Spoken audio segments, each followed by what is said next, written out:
Hi, my next guest is James Barry. He has 20 years experience as a culinary chef to the celebrities such as Tom Cruise, George Clooney, Barbara Streisand, and John Cusack, just to name a few. He is the CEO and founder of the Oregon-based superfood seasoning called Pluck.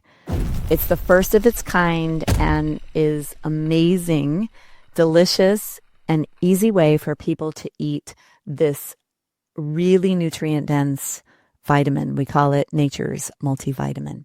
I am looking forward to this interview, and I know you will as well. Today on Stronger Bones Lifestyle Podcast, I am going to be speaking with James Barry, who is a chef. We're going to speak about food and really interesting types of food, maybe types of food that some have not eaten or don't eat. And so welcome, James. Hello, Debbie. Thank you so much for having me. Yeah, you're a chef, which I love. You and I've had this discussion. I call myself a chef, and I asked you that question, can I call myself a chef? I've done an abbreviated chef training, meaning 1 day a week, but we did all the professional course and then I did the baking the year after. And I've cooked for large groups. For 5 years, I cooked for 80 to 100 people at a church, and I ran the whole kitchen with my little staff that I had. So I'm calling myself a chef. Yeah, as you should. And I think I told you, you absolutely should. Yeah, you did. All right. So today, the topics we're going to speak about, I said that we were going to talk about some foods that people might not know about. So I want to start with the first topic about, you said you wanted to talk about nourishing our bones with nature's multivitamin. So what does that mean? Yeah, well, the original superfood was really eating whole animal, or since most of us are eating muscle meat, I like to say eating organ meats. So Dr. Bill Schindler, he's an archaeologist, and he wrote a book called Eat Like a Human. And he talks about how so many hundreds of thousands of years ago, basically you had foragers who then became scavengers, who then became predators. And when we were scavengers, we still did get some meat protein. You were just getting it after the predator had eaten what they wanted. It's so not much change, though, when you got the meat protein. It wasn't a drastic change in our biology. And he'll point out, many archaeologists point out, that it was really when we got three things.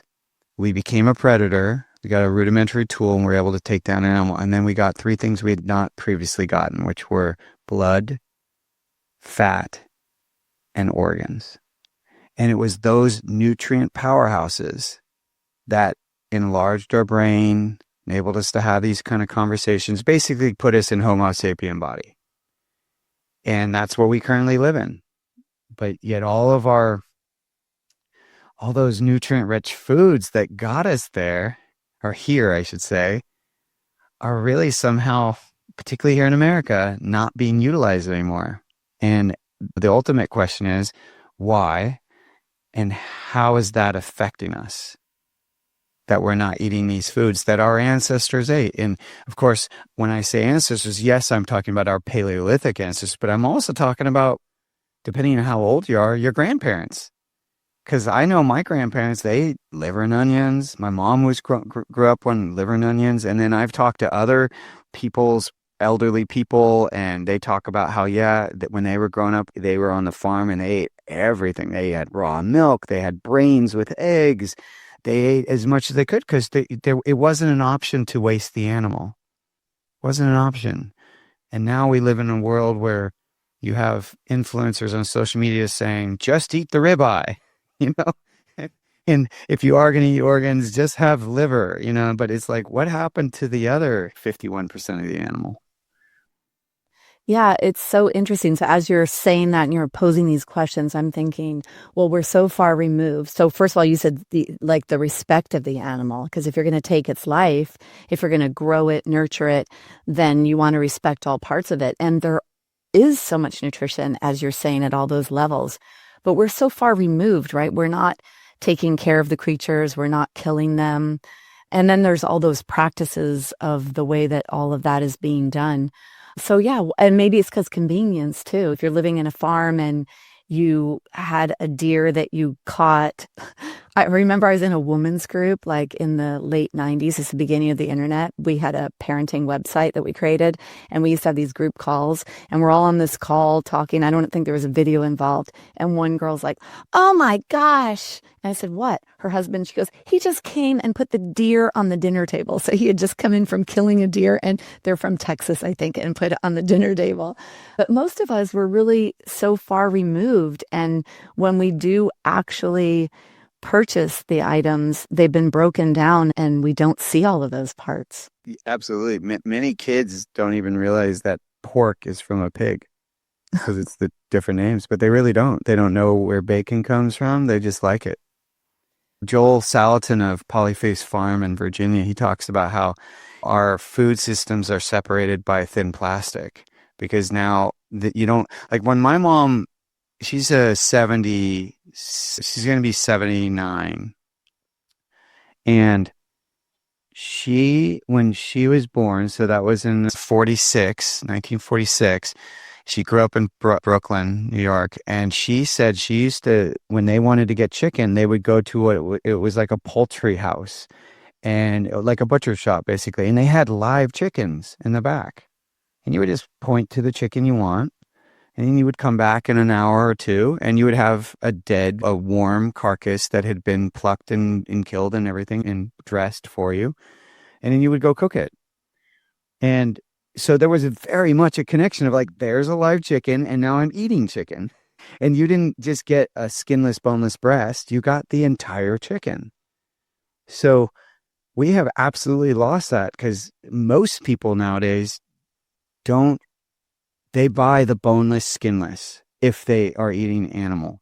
They don't get the whole part of the animal at all. Or they're only buying from very specific butcher shops, so they don't order like a half a cow or a quarter cow, so they don't get cuts that they're unfamiliar with.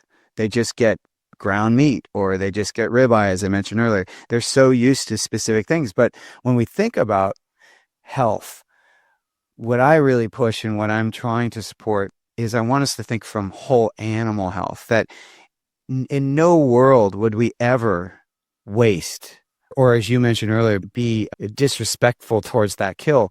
If you think about it, how it probably played out, or at least from what we assume from the archaeologists and anthropologists who have been studied this, is that we had small groups. And so then there would be a handful of hunters that would go out. And then everyone would be preparing, maybe foraging for other things, but, holding down the fort. And then those people that were hunting would usually fast. And they would fast because it sharpened their hunting skills. Then once they finally killed something, they needed to replenish their stores, right? Because they were hungry. And the first thing they normally ate was like the heart or the liver, and they would eat it raw. Because it was like a powerhouse. They knew it was like, this is going to give me a shot of that energy that I now need to get this very heavy carcass back to the tribe. So then they would dress it in the field and they would then cart it back. And once it got back there, so already if they ate the heart or the liver, no one else is getting heart or liver, right? But they're hopefully getting the other parts of the animal, and they used all of it. I mean, we're talking about stronger bone health. I mean, and one thing that is definitely grown in popularity, but we can't forget, is collagen, right? Collagen, although it's so popular, but it's not just made of calcium, it's the actual living tissue, and it's rich in it's obviously rich in the collagen, but it's eating those connective tissues. If you're only getting like a very specific cut of meat, like filet, you're not getting those connective tissues. You're not getting these things that are going to give you that support for your own bone health. Yeah, it's interesting because we're going to speak more about organ meats and the richness and the vitamin profile and the needs for health. Now, you just brought up collagen. Collagen's white powder mostly. And why? Because it's made out of ligaments and tendons that are white tissues. I have a hip replacement, and I had a surgery in my hip before that where they used a camera, And it was so interesting for me to see the hip joint, which is white, the end of the hip bone, and then the ligaments. It's like a turtleneck sweater around the neck of the femur, attaching onto the pelvis and the leg bone. And it's all this white stuff. And that's what collagen is. We're taking, and maybe that's the way we need to do it here, James, because we're going to talk about what it is you do and what you have. We need to eat the whole animal, which is what the message is. Right now we're eating the parts, right? So we're eating the chicken breast, but we're taking the collagen powder, which would be those, and it is a US thing because I travel a lot around the world and I see people eating all parts of the animal. But yeah, it's really interesting. We're not eating the whole, we're eating the parts and we're eating it disjointed. Well, and culturally, like bringing in my mom again, like, so she used to, culturally, they used to suck on the bones, you know? I sucked on bones, James. I ate liver and onions. You're talking about this stuff. I did that as a kid. My parents are from Scotland, so maybe I'm first generation American. So maybe I was more connected to ancient, maybe, and that's why. But we had liver and onions. And I used to did I actually, because I remember the chicken leg bone was really soft, right? And so then you could suck the marrow out.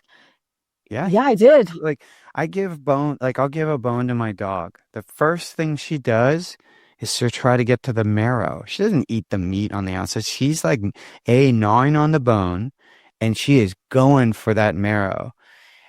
It's like we act like we're so special. Like, oh, we're human and everything else is less than us. It's like, no, no, no. We are a species on this planet just like the other 9 million plus species. The difference is we're the only species that looks to someone else to tell us what to eat.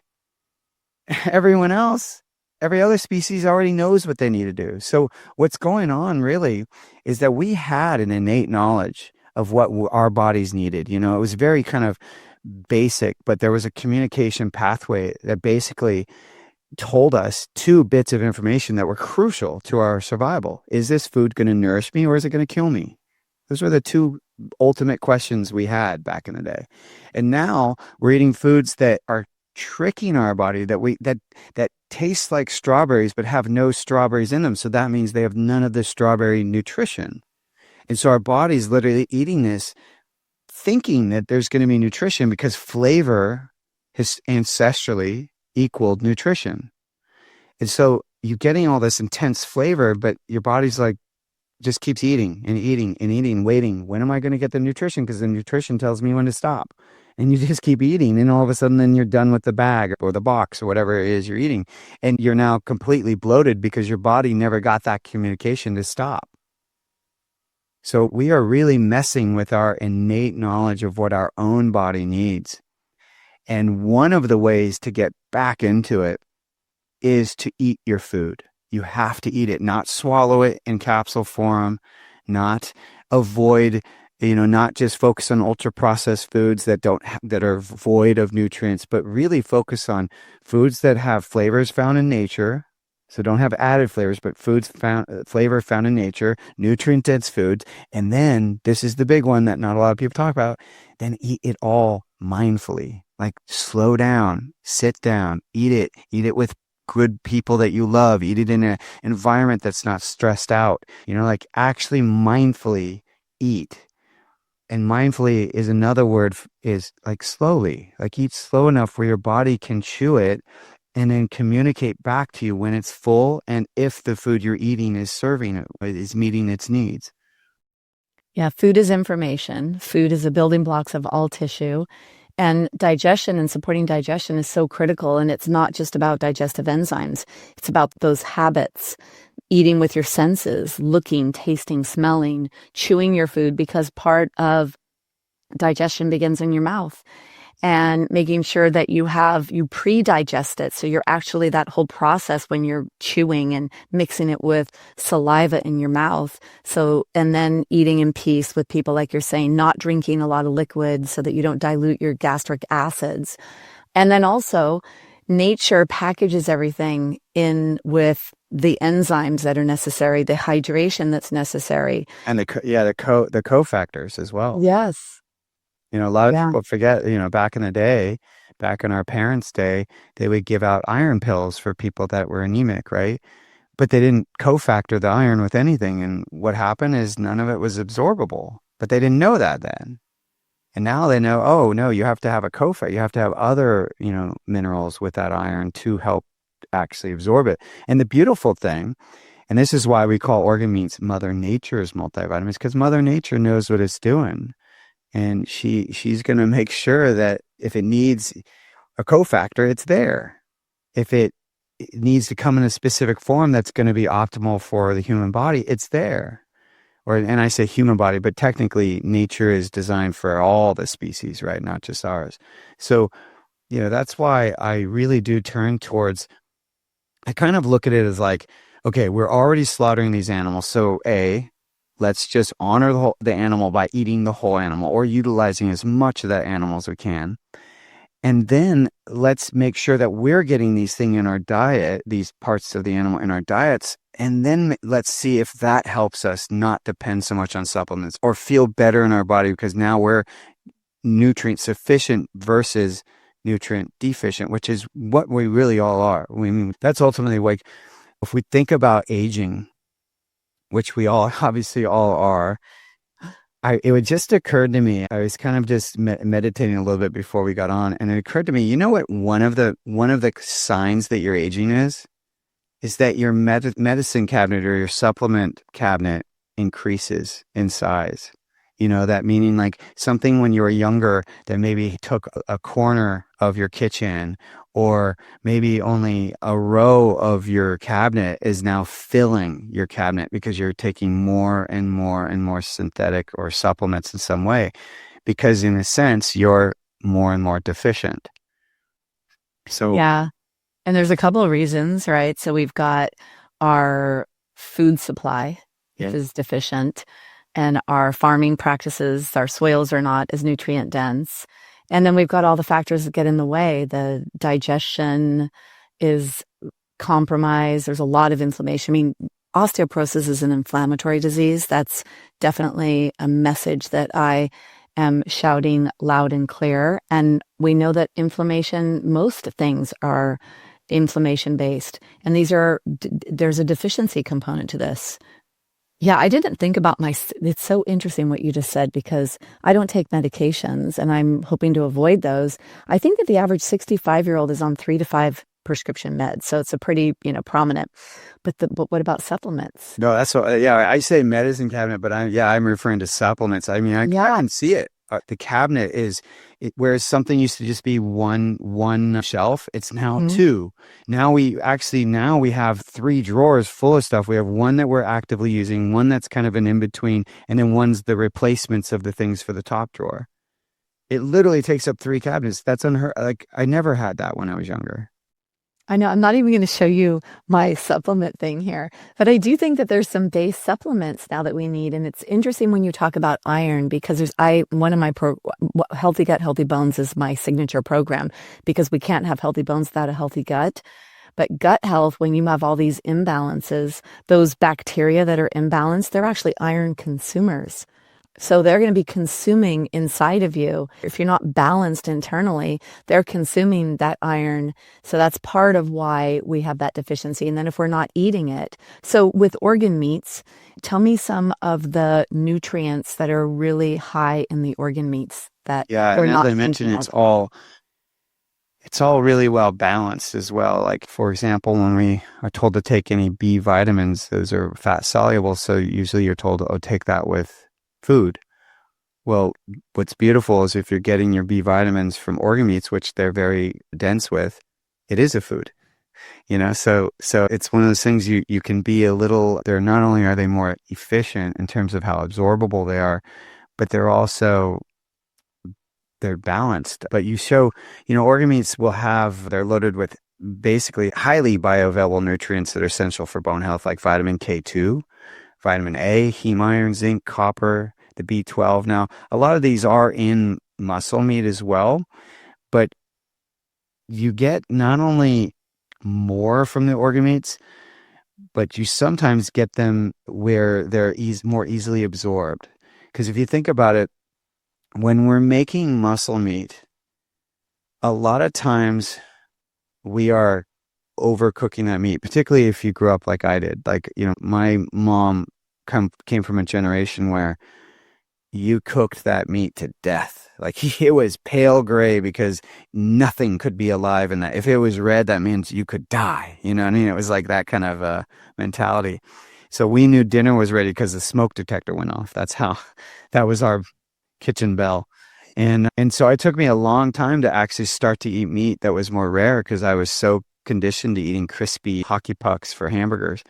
And I gotta say, it's a lot more absorbable and easy to digest when it's not so overcooked, or carcinogenic. It's not as carcinogenic as well when it's not so burnt.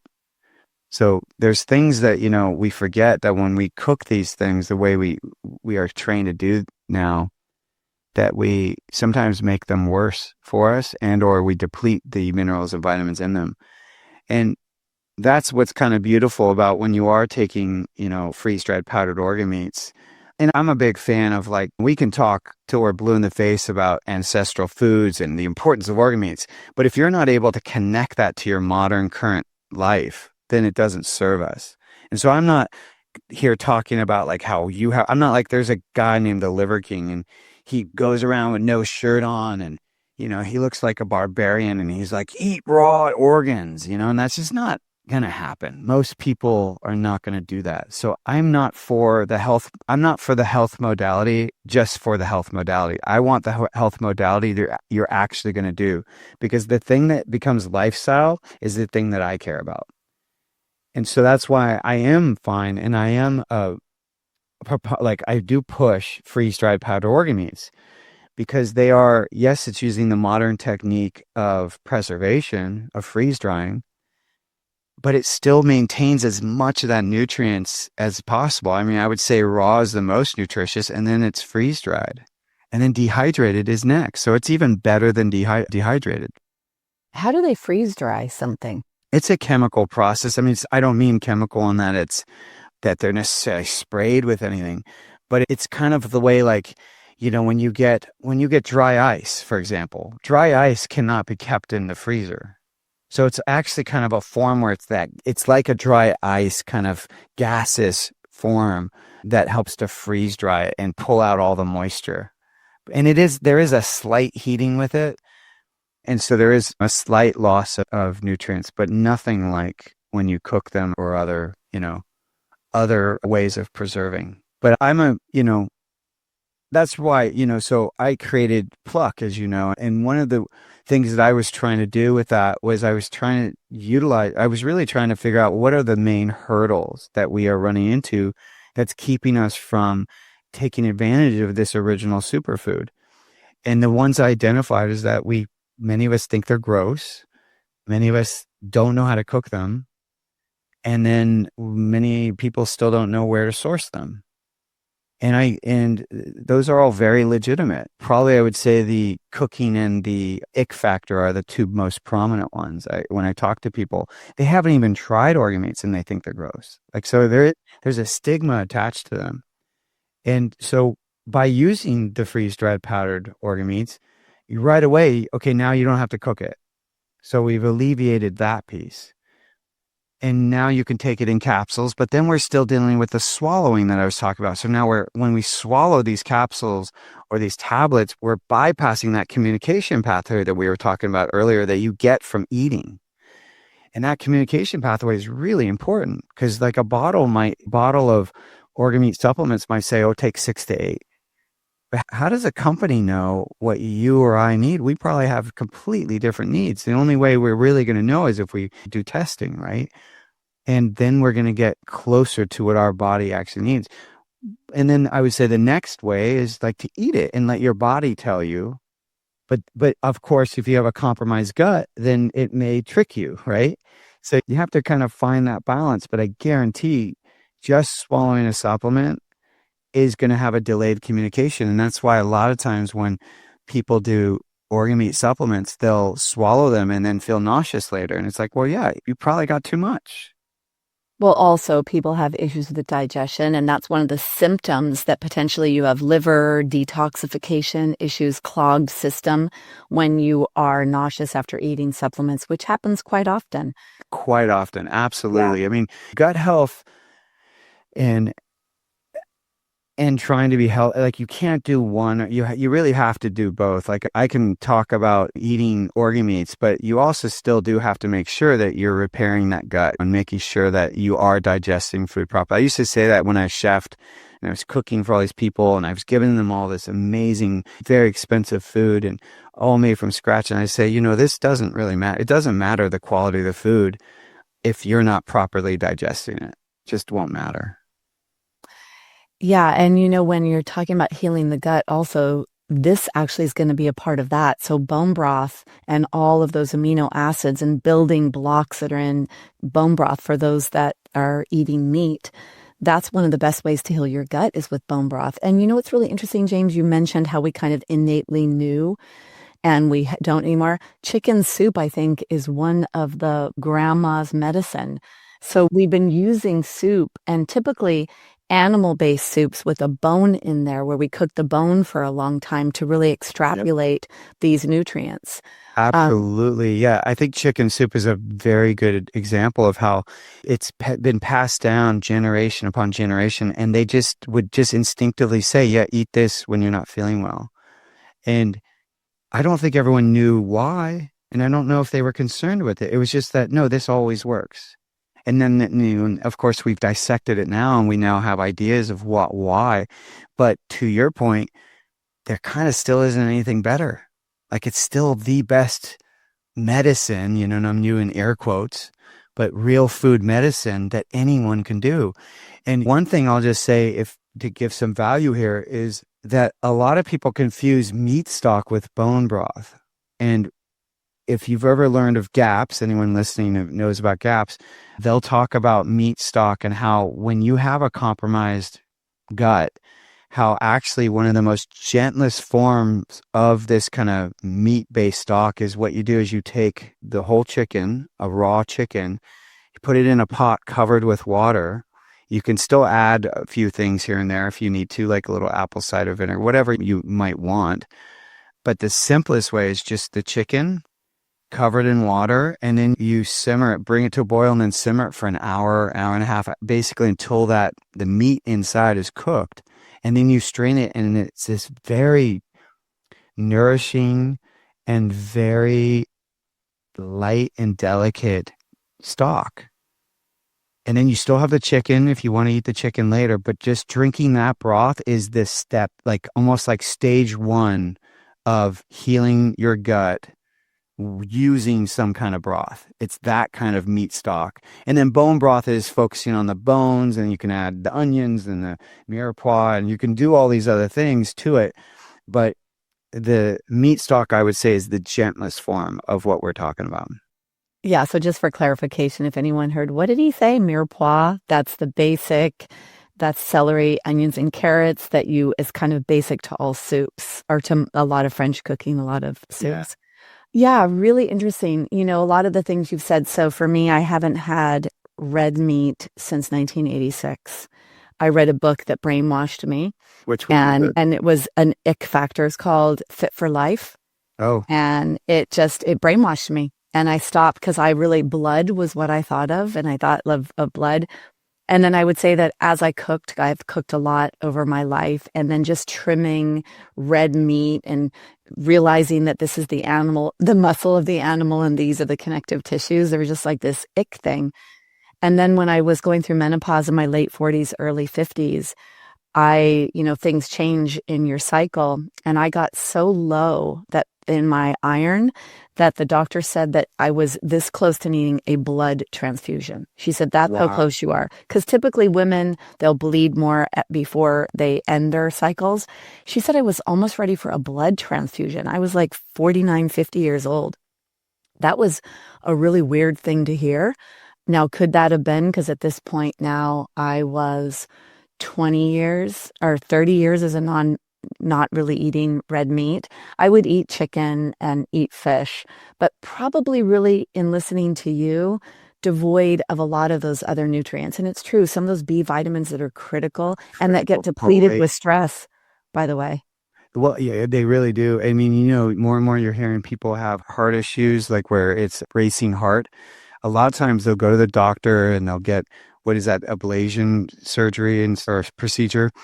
And yet the doctor never once actually checks their B vitamin stores. And a lot of times it's actually a mineral deficiency, a vitamin or mineral deficiency. It's not that you don't need a procedure. You just need, to be sufficient with your vitamins and minerals. I think really most people, but most women, of course, since we're focusing on women, are nutrient deficient, but they just don't realize it. It's 94% of Americans are deficient in one or more vitamin or mineral. And yet, as I like to point out, but we're not calorie deficient. So you can eat plenty and still be undernourished.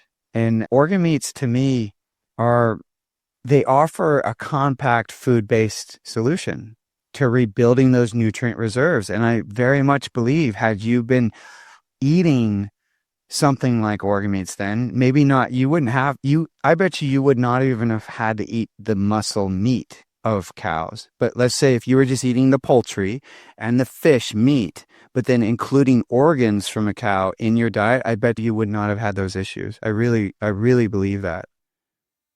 Yeah, well, what I did, because I'm super naturally minded, so I didn't want to, but what did I do? I took desiccated calf liver Oh, well, capsules. there you go. So I did. And that was like the first time, or there's probably a couple other times that I've had cow slip in somewhere. But yeah, I did. I took desiccated calf liver. It was a really good, high quality product from New Zealand because I trusted the source of it. Because I think that's important too, James, is that I always thought that heavy metal toxicity and toxins would be stored in the fat of the animals or the organs of the animals. So the sourcing is really important. And I used these pills, and I did cure my iron deficiency, if we're going to call it that. Yeah. Ooh, my organ meat deficiency. I don't know if I could do red meat. I don't know, because it's been 40 years. When I did the professional cooking school, one of the first things we did was stocks. And we had veal shank bones that we roasted in this beautiful commercial oven. We put mirepoix around it and roasted it. And I think we put even in there in some tomato paste. And we roasted these veal shank bones. And then we took them and we made a stock out of them. From there, we made a velouté, the red wine reduction sauce that you'd use with some of those finer cuts of red meat, that sauce. And I thought, okay, well, if I'm going to do this, if I'm going to be taking these professional cooking classes and learn at this high level of cooking, I better taste it. I took my finger like that and I tasted it, but my palate had changed so much that it just wasn't palatable for me. So I didn't do it. But I do, I'm in my late 50s. I'll be 60 next year. And I really do wonder what would Debbie be like if she ate red meat? I do wonder, although and if I did, I know this is going to be crazy. Don't judge me because I'm in LA. So I know around the country they don't have it. But an In-N-Out burger, for some reason, sounds like the thing I would want. Okay, so here's something I think is really interesting that we can explore here. So we're talking about the loss of ancestral innate knowledge, and something that women are particularly taught in their lifetime is to not trust their instincts. It's sad, but if we really are honest with ourselves, most women, specifically of a certain age, were taught at a young age to not trust their own instincts. And you see it play out during childbirth. When they're in the hospital, they're told to listen to everyone else but themselves, basically.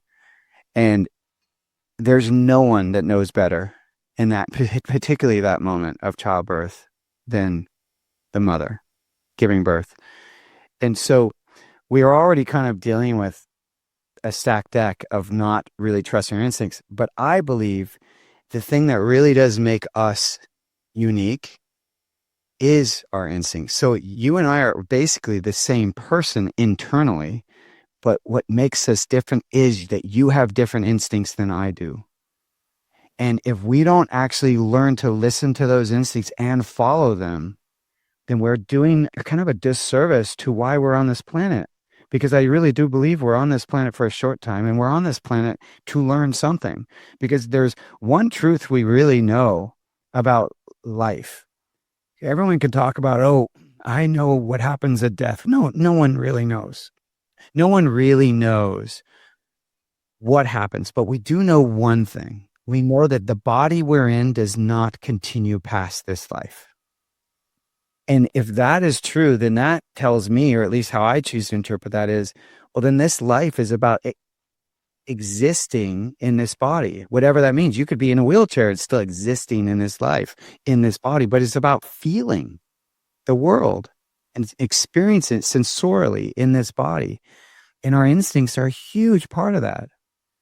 And so I actually believe that the fact that you're entertaining it is not just heady. It's not like, oh, well, you're out of a certain age and it's not random to me that you're suddenly thinking about this. I think that this is a part of your instincts coming up, and they're coming up in a playful way of like, oh, I'm kind of curious, but I would not discredit that instinct and that flirtation with beef.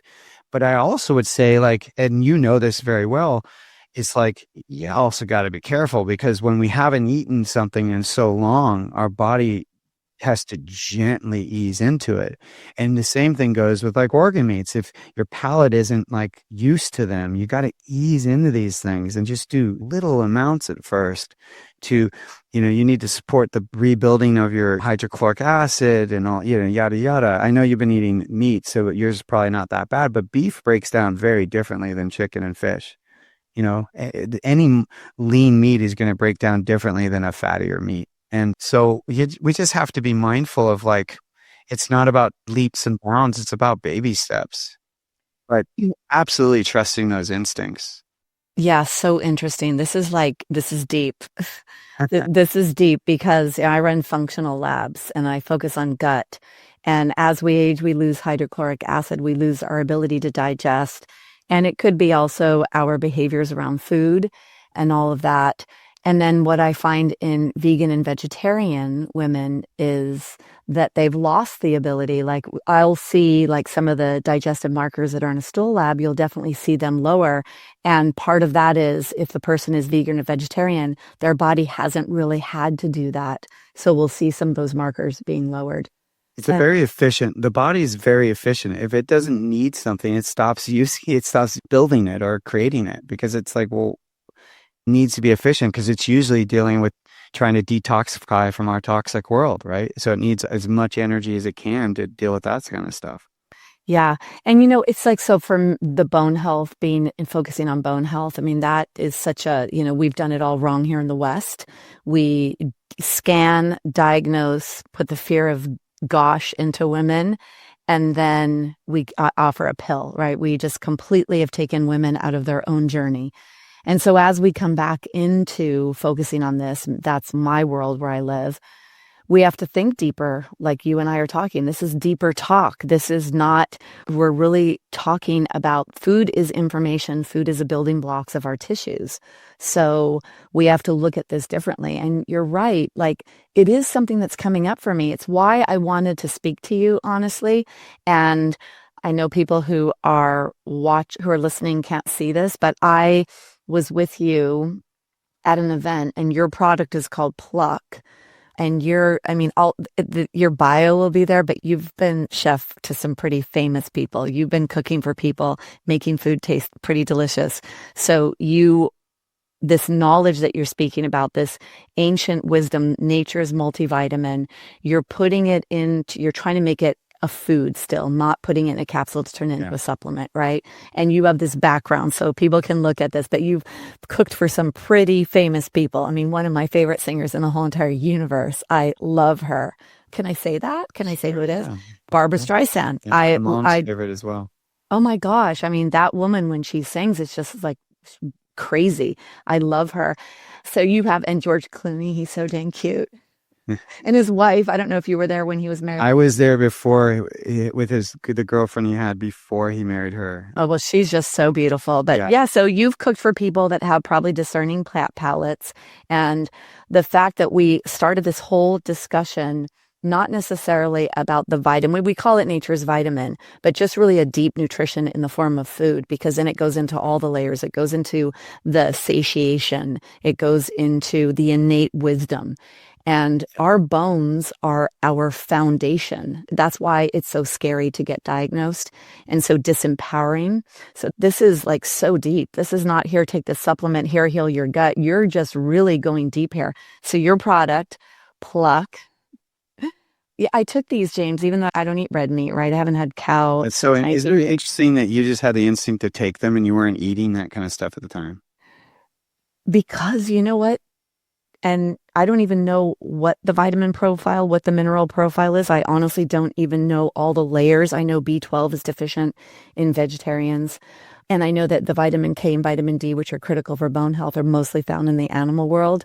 So that means that if we're not eating animals, we're having to supplement. And where's the source? And is that deep enough? Because the four musketeers of bone health, the calcium we need, right? And that's in food. I say only eat that in food, not in supplements. The magnesium, the vitamin D that gets the calcium absorbed, that's animal. And maybe in some mushrooms, you can get it in some forms of vegetables, but not really. And you need that vitamin D level in order to get that calcium to be absorbed. 99% of our calcium is in our bones, and that's what makes them. Then you have the magnesium that puts it into solution, because it can't just come in and be absorbed and delivered to the bones. It has to then, all these cofactors are the words you were using, needs to put that in the vitamin solution. A, the retinol as well. It's in the form of retinol. And of course, cholesterol is important too for, Yes, that makes hormones, right? We get so scared of that. Vitamin K cross-links the calcium to the bones. Without that, the calcium floats around in your system, coats your heart, coats your blood vessels. Yeah, it's like And the vitamin calcium traffic cop, basically. and that's all animal. So it's like, how do we even get two of the most important four musketeers if we're not eating? And I work with a lot of vegans and vegetarians, and I want to support women that make that choice. So I want to support that. But you're right, James. Why did I pick these up in September? Because there's just something inside me that wonders. I mean, I'm Scottish and Irish.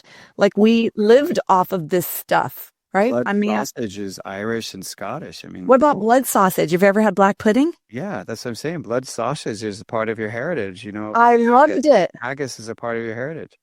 Like, I don't know if I've ever had haggis, but I lived in Scotland for 14 months and I loved it. I loved black pudding.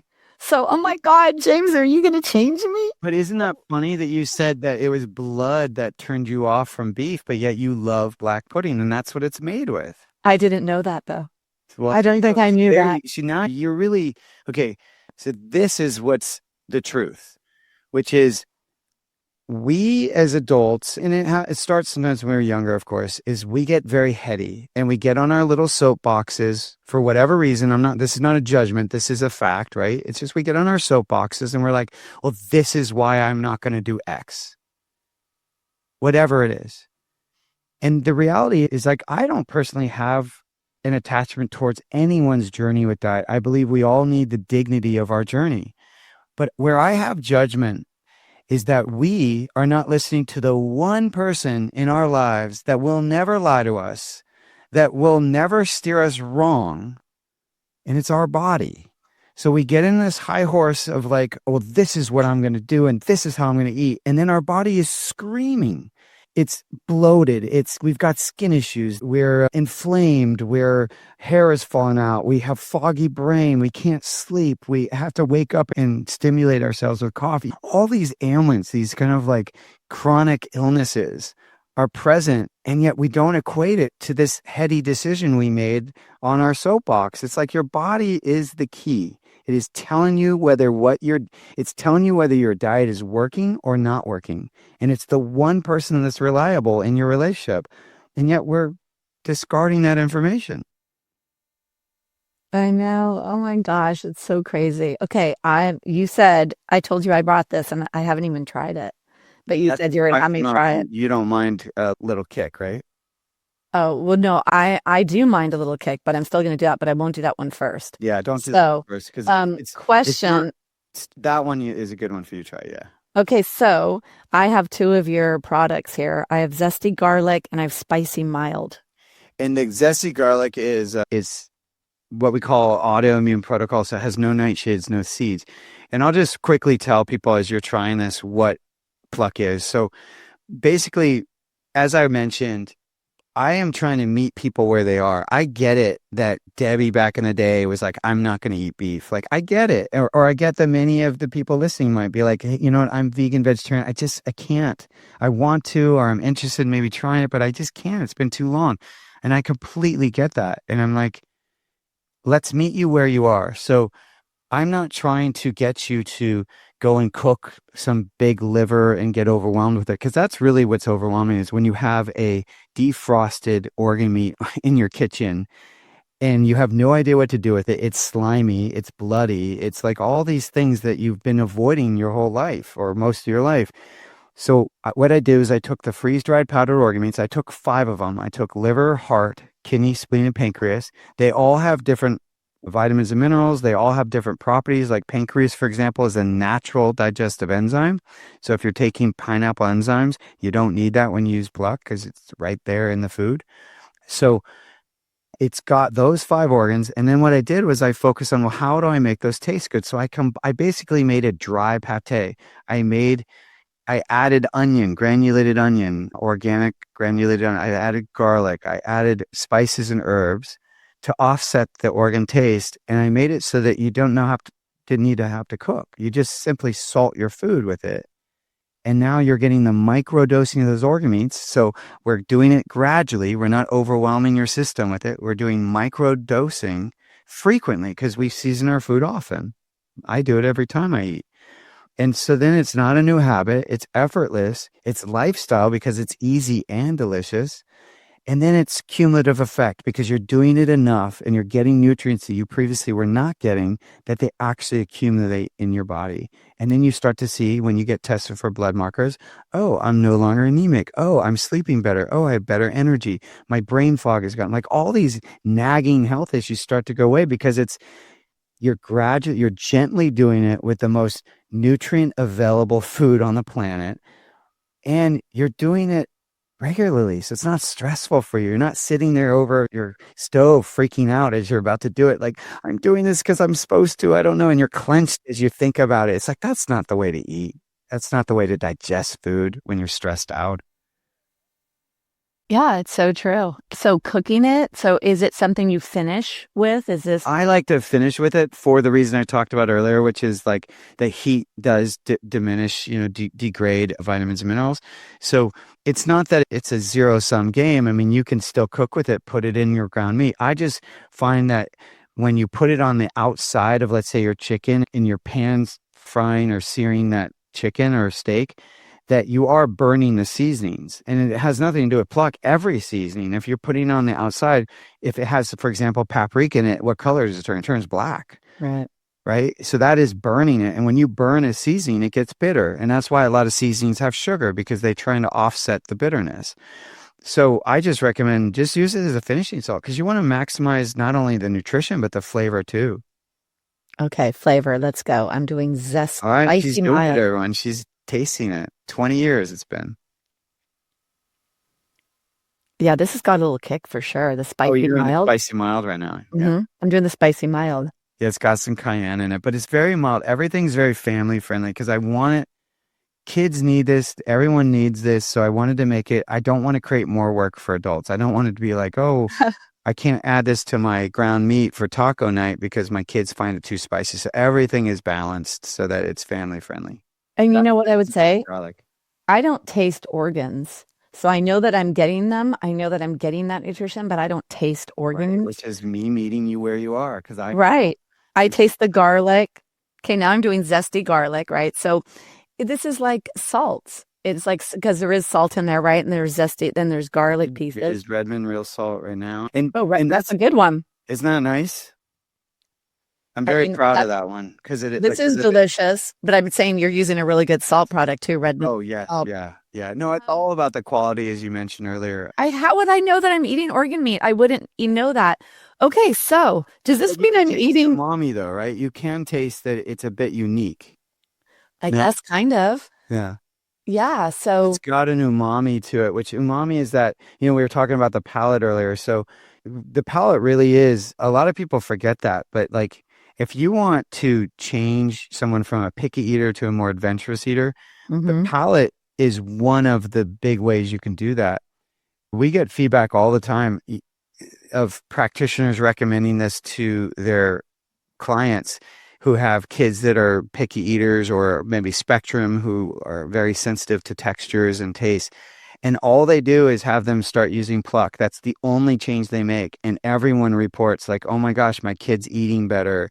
They're now wanting to try new foods. And it really is like that idea of we need to have variety to create change. That's not actually accurate. If you think about it, that if you want to start liking something, any food, doesn't matter what it is. Let's just say dark chocolate. You want to start liking dark chocolate, you just got to start eating it and you got to do it regularly. The more you do something, the more your palate will get acclimated to it and will start to crave it.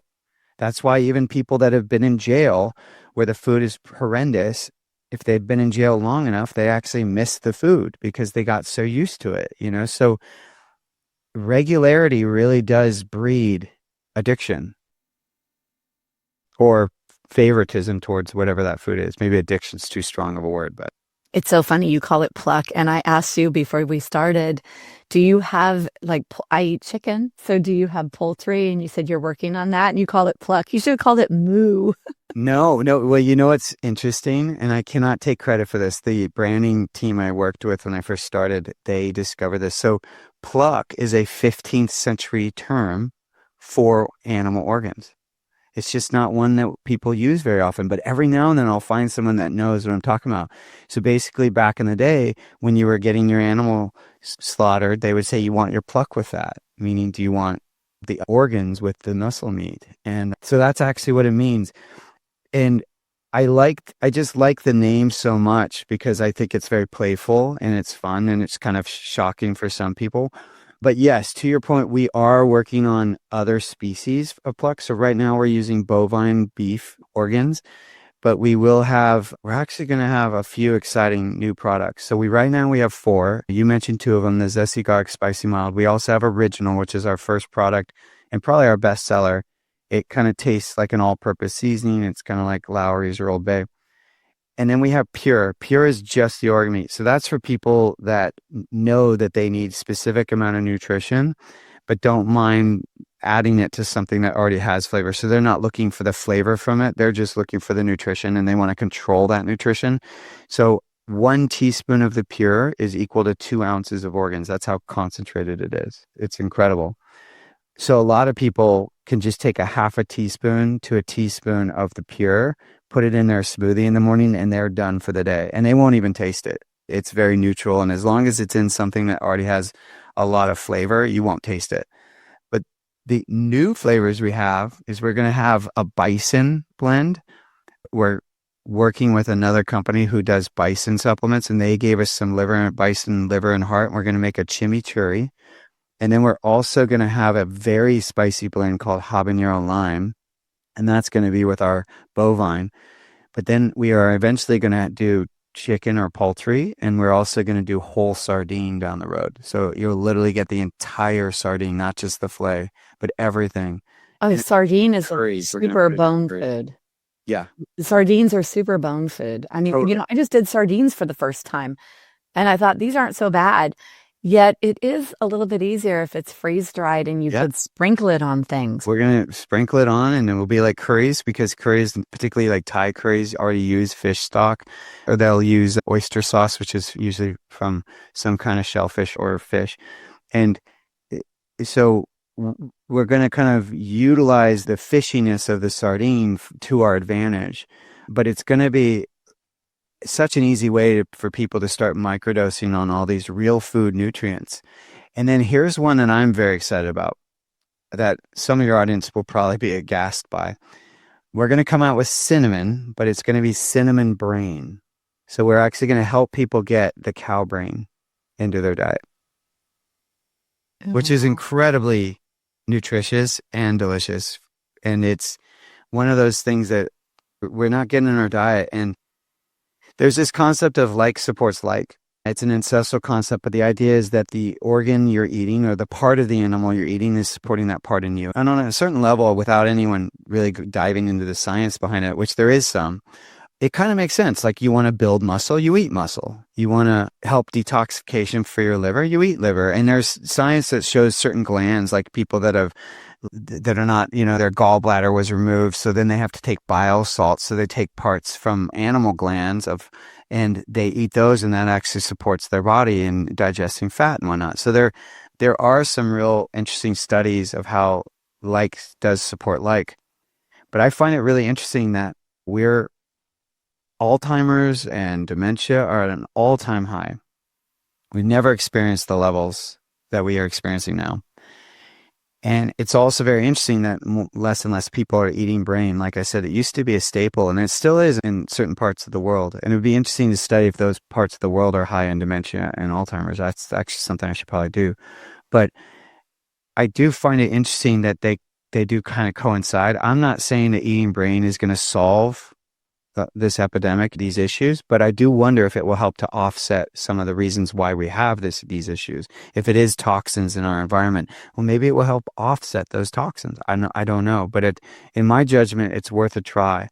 And I'll give you one last example of like supports like that always moves me. I had a friend last year. I was at a conference. She just randomly came up to me at one point. It was like, my son has had this congestion issue, cough for like 2 months now. And we've tried all these kind of natural ways to deal with it, and it just won't go away. She's like, I feel like I've tried everything. And then I just said, well, have you tried lung? Like, if it's congestion, that's a lung thing, right? So have you tried it? And she's like, no, but I don't see why I wouldn't. I'll go home and try it. And she then reports back to me 2 days later that it's gone. I'm not saying, oh, it's going to work for I don't know, but you would be hard pressed to find issues with someone trying, like these real foods. You'd have to be a very extreme case for them to hurt you at very small doses, to have huge side effects from them. You would have to have extreme issues going on. For most people trying these real foods, there aren't any side effects. If you just try it and it doesn't work, well, that's fine, then move on. But if it does, isn't that worth it? Yeah, so much to think about. This is just really very thought-provoking about food, how we eat. Like, as you're saying that, I'm thinking collagen powder is connective tissue, and we're eating connective tissue to build connective tissue. Bones Exactly. they're connectors. So Skin yeah, health as well, skin and hair, and that's where a lot of collagen is sourced from, connective tissue and skin. so we're eating it, we just don't think of it that way. And so Exactly. And once again, it's okay to utilize modern techniques. I'm not saying we all have to go slaughter our animals. Like, it's okay to use these in these powder forms as long as they don't have carriers and you know what's in them and they're clean. Yeah, it's okay. Like Pluck, like the beauty of Pluck is that we're basically supporting you again Mother Nature's multivitamin, but because it's freeze dried, it's not going to go bad. And that's one of the biggest issues. One of the reasons why back in the day we lost the taste for organs, and I'm talking, this is when I think pre-industrial revolution. It's like basically when railroad systems were getting centralized, and when railroad systems started to exist, they then started to move industry kind of more into the middle of the US. So you had a lot of industry in like Chicago, for example. And then they would ship things out, or not ship, but train them out to the coast. Well, one of the reasons why, as they were moving the meat industry to Chicago, and then they had to train it out, they stopped supplying organ meats because organ meats require a colder temperature than muscle meat. And they couldn't keep the railroad cars cold enough to preserve the organ meats. So then you had less people eating organ meats because they didn't have a source for them. They couldn't get them. And then once they're not showing up at their butcher shops, well, you get less and less people buying them. And when they don't buy them, then they have no excuse to even remember how to cook them. And so suddenly you're unfamiliar with this food that used to be absolutely a part of everyone's staple, diet. And then you had things like World War II. World War II, there was a fear of a protein shortage. And so the government actually put money into campaigns to convince people to eat organ meats because they were so worried of all the muscle meat that was going abroad to feed the soldiers. They were worried they weren't going to have enough domestic stateside. So they convinced people to start eating organ meats. And that's why your and my grandparents, or actually our parents, ate organs, is because that's what everyone started to do. But it's fascinating. We've had quite a relationship in America with organ meats where it ebbs and flows. And sadly, we're just in a very long period where it's really ebbed. It's not something people are eating, but we are starting to see it flow again. I want to leave everyone with like encouragement because we are seeing more and more farms like White Oak Pastures and Force of Nature. We're seeing these organ meats getting utilized in their grinds. We're seeing them sell out. So in the last, I would say 3 years, we've really seen a lot of changes in the industry. We're still not there yet with most people, but more and more people are realizing, yes, I need to turn back to food for my nutrients. And then if I'm still nutrient deficient, yes, then get supplements. But I need to first go back to the source and see if I can get those nutrients from real food before I go to more synthetic or kind of out of the ordinary kind of solutions.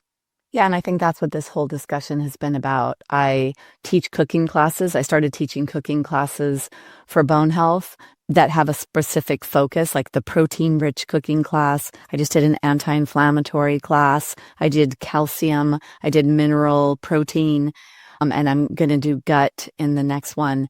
And it really is that it's the food that we need. It's not the supplements because we don't know where they come from, what form they're in.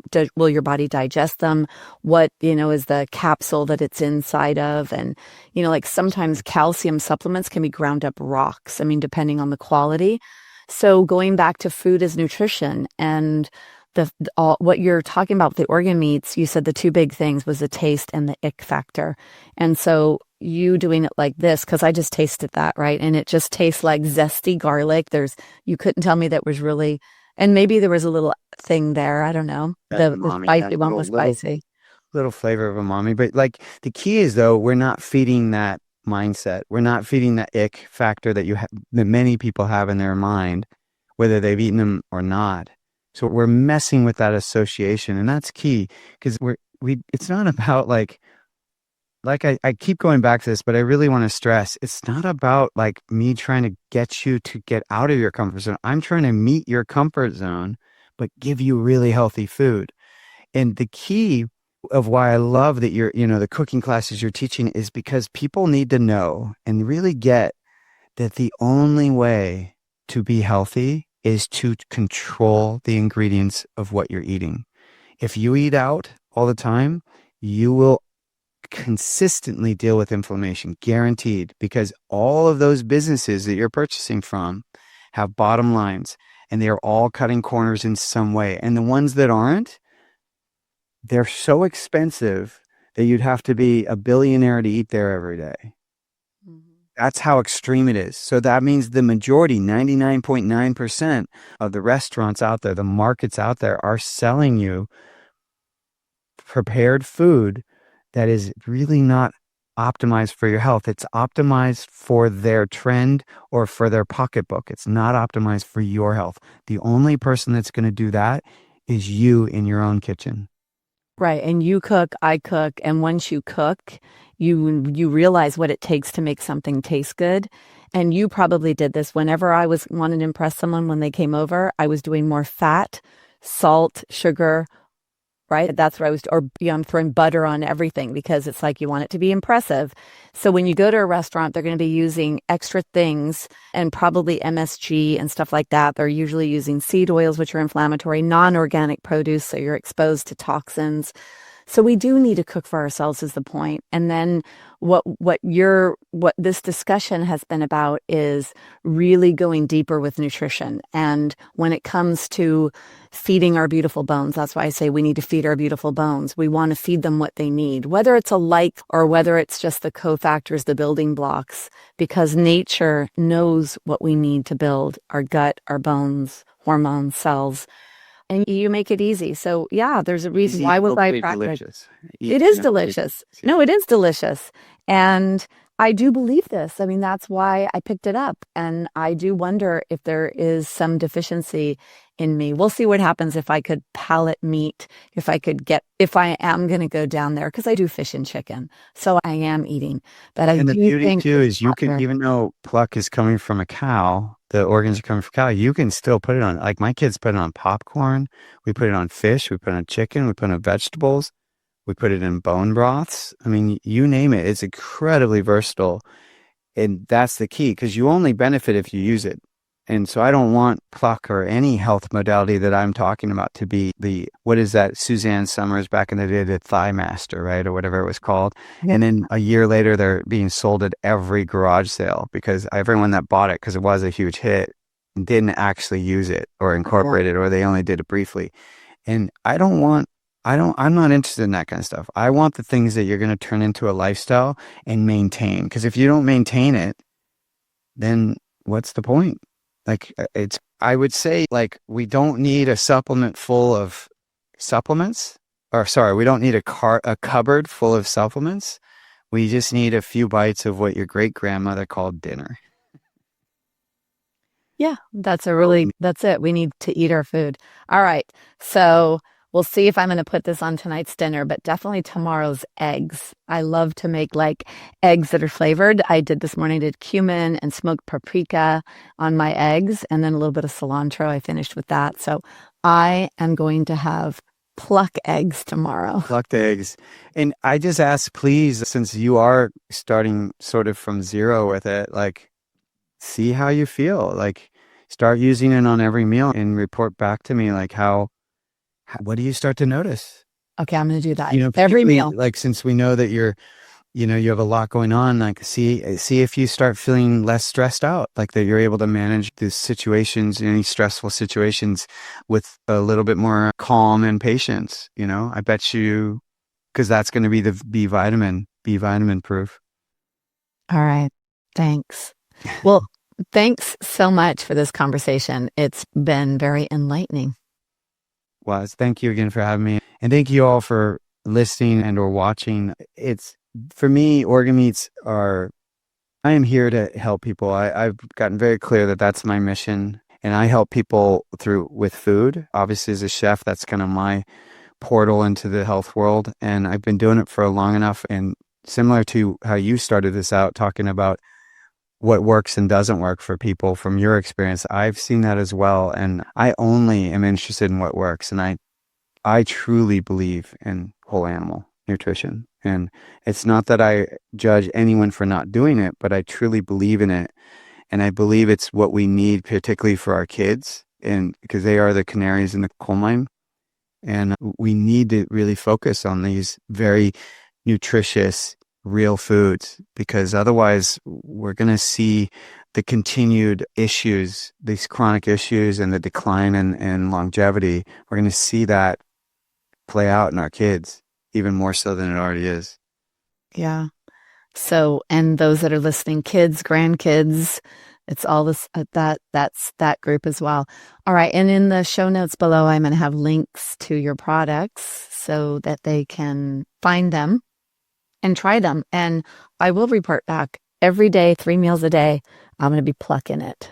Yes, plucking it. I love it. And feel free, if anyone wants to check in, we have lots of resources for people, whether it's going to our website at eatpluck.com. There's articles written, there's recipes. You can reach out with any questions, but we're also on socials at eatpluck as well. And then you can find me at Chef James Berry. And then we have a podcast as well called Everyday Ancestral, and we have great, fantastic guests. Hopefully we'll get to have you on there when you get back from your trip. And we're always trying to create many resources as we can to help people make informed decisions. Because as I said earlier, it's not about me convincing you it's right. It's about you having the dignity of your process and just knowing, hey, we're here when you need or want us. Yeah, thanks, James. Thanks for joining me on Stronger Bones Lifestyle. Are you ready to take charge of your future? For show notes, resources, and information on my programs, please visit DebiRobinson.com. If today's episode empowered you, be sure to subscribe, leave a review, and share it with someone who needs it. Together, we're building stronger bones and stronger lives. Take care, and I'll see you in the next episode.